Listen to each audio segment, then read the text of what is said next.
Nah, selanjutnya yaitu perilaku organisasi. Nah, apa sih perilaku organisasi itu? Perilaku organisasi adalah bidang interdisipliner yang didedikasikan untuk pembelajaran sikap, perilaku, dan kinerja manusia dalam sebuah organisasi.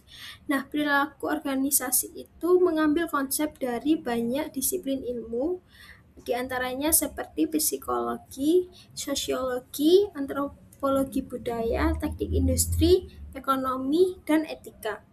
Nah, konsep dan prinsip eh, perilaku organisasi ini adalah hal yang paling penting bagi manajer karena dalam setiap organisasi manusia pada akhirnya akan mengambil keputusan yang mengontrol bagaimana organisasi mendapatkan dan menggunakan sumber daya dengan baik dan benar. Selanjutnya yaitu kewargaan organisasi. Nah, kewargaan organisasi itu adalah kecenderungan pada setiap orang untuk saling membantu dan mengerahkan upaya lebih daripada yang diharuskan untuk berkontribusi pada kesuksesan suatu organisasi. Contohnya seperti seorang pegawai dapat menunjukkan kewargaan organisasi dengan menjadi pekerja yang berdaya tolong bagi rekan kerja dan pelanggan. Terus mengerjakan pekerjaan ekstra jika diharuskan dan mencari cara bagaimana memperbaiki produk dan prosedur. Nah, perilaku-perilaku tersebut dapat meningkatkan kinerja organisasi dan berkontribusi pada hubungan yang positif baik dalam organisasi maupun dengan pelanggan. Pada slide ini menjelaskan tentang sikap dalam perilaku organisasi. Sikap adalah kecenderungan seseorang untuk memberikan respons positif maupun negatif terhadap pekerjaan, rekan kerja, pimpinan, ataupun organisasi tempat ia bekerja. Dalam organisasi, sikap sangat penting karena dapat memengaruhi cara seseorang dalam berpikir, merasa, dan bertindak di lingkungan kerja. Sikap memiliki 3 komponen utama. Yang pertama, komponen kognitif, yaitu keyakinan atau pemikiran seseorang terhadap sesuatu. Yang kedua, komponen afektif, yaitu perasaan atau emosi yang dimiliki seseorang. Yang ketiga, komponen perilaku, yaitu kecenderungan seseorang untuk bertindak. Dalam organisasi terdapat beberapa jenis sikap yang penting, yaitu kepuasan kerja, keterlibatan kerja, dan komitmen organisasi. Ketiga sikap ini dapat memengaruhi kualitas kerja serta hubungan antar anggota organisasi.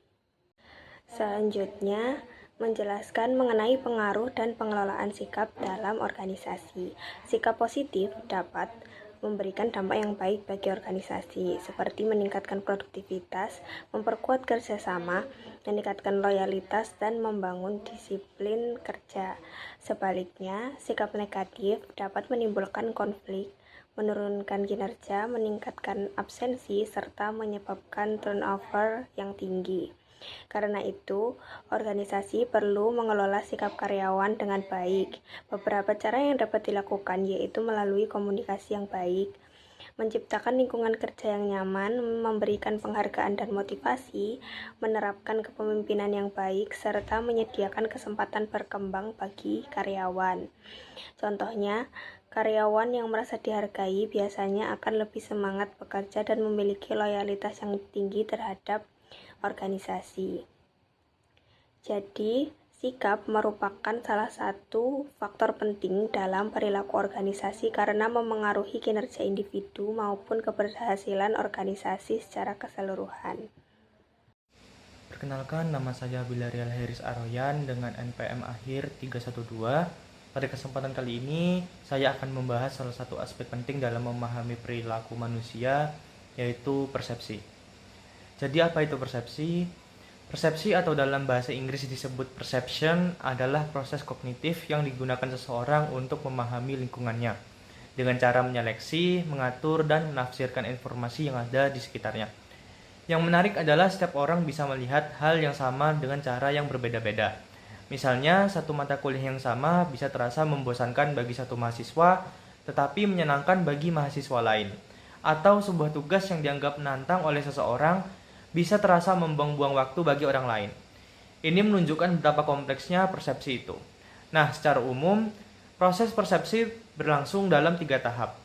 Yang pertama, kita mengamati informasi melalui alat indera kita. Apa yang kita lihat, dengar, rasakan, dan sebagainya. Kedua, kita menyerap dan menyeleksi informasi tersebut. Karena tidak semua informasi bisa diproses sekaligus, kita hanya memilih sebagian. Ketiga, kita mengatur dan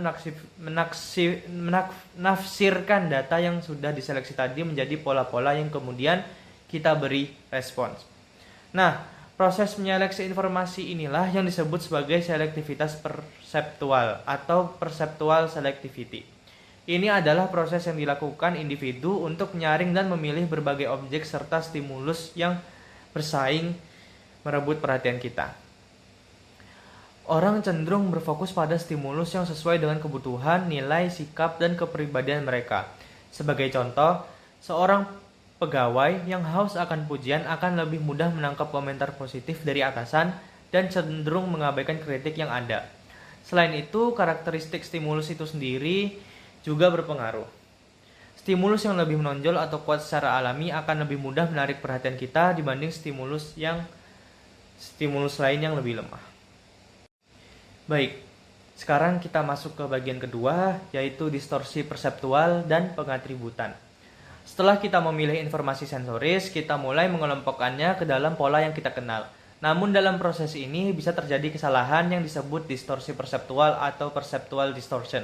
Ada 4 jenis distorsi perseptual yang perlu kita ketahui. Yang pertama adalah stereotip atau stereotyping, yaitu kecenderungan untuk mengelompokkan seseorang ke dalam suatu kelompok atau kategori yang luas, lalu menilainya berdasarkan kelompok tersebut.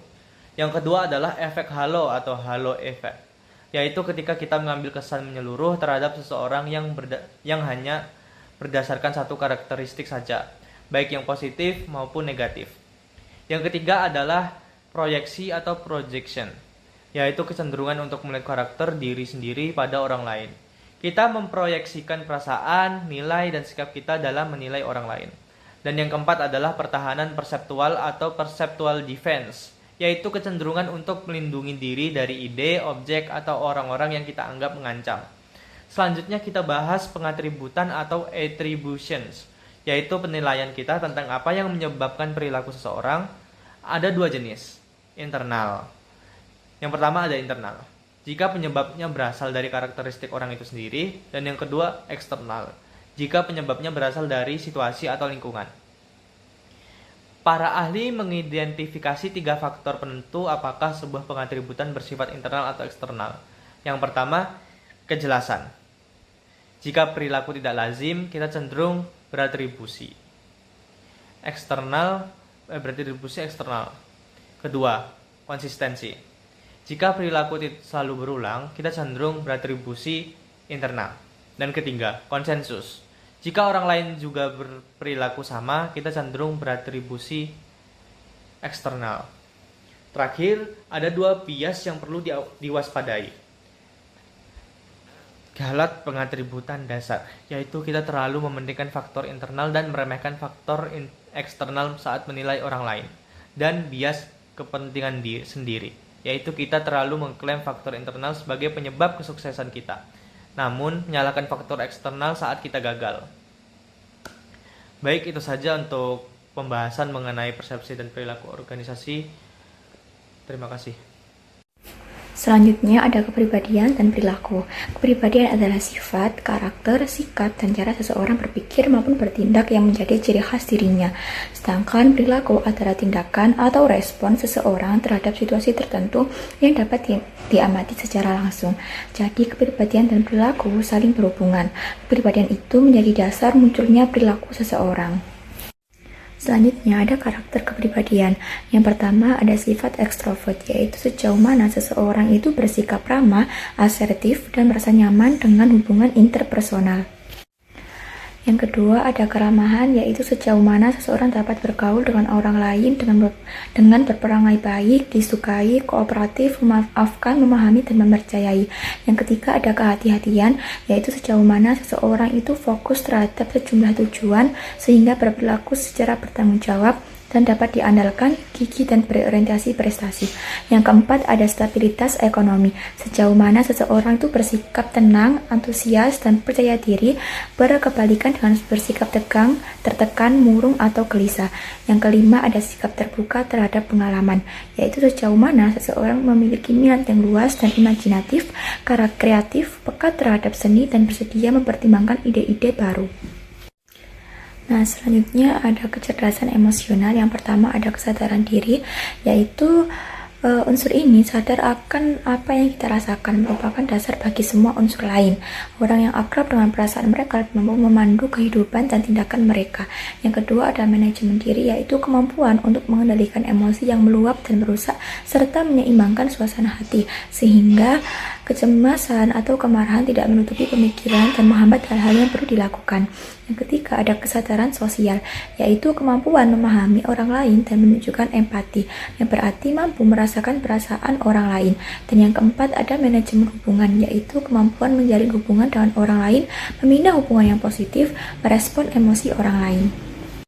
Ada pembelajaran dan juga gaya belajar. Pembelajaran dalam suatu organisasi merupakan proses berkelanjutan di mana organisasi mengembangkan kapasitas anggotanya untuk memahami, mengelola, serta beradaptasi dengan lingkungan, sehingga meningkatkan efektivitas organisasi. Sedangkan untuk gaya belajar merupakan pendekatan unik individu dalam memproses, menginternalisasi, serta mengingat informasi. Pemahaman gaya belajar dapat membantu manajer menempatkan karyawan pada posisi yang tepat untuk memaksimalkan produktivitas. Nah, menurut model Kolb, terdapat 4 tahapan siklus pembelajaran yang mempengaruhi gaya belajar individu di tempat kerja. Yang pertama, pengalaman konkret atau CE, yaitu belajar dari pengalaman langsung. Kedua, ada observasi dan refleksi, yaitu belajar dengan mengamati dan berpikir. Ketiga, konseptualisasi abstrak, yaitu belajar dengan membangun teori ataupun konsep. Yang terakhir ada yang namanya eksperimentasi aktif, di mana belajar dengan mencoba perilaku baru.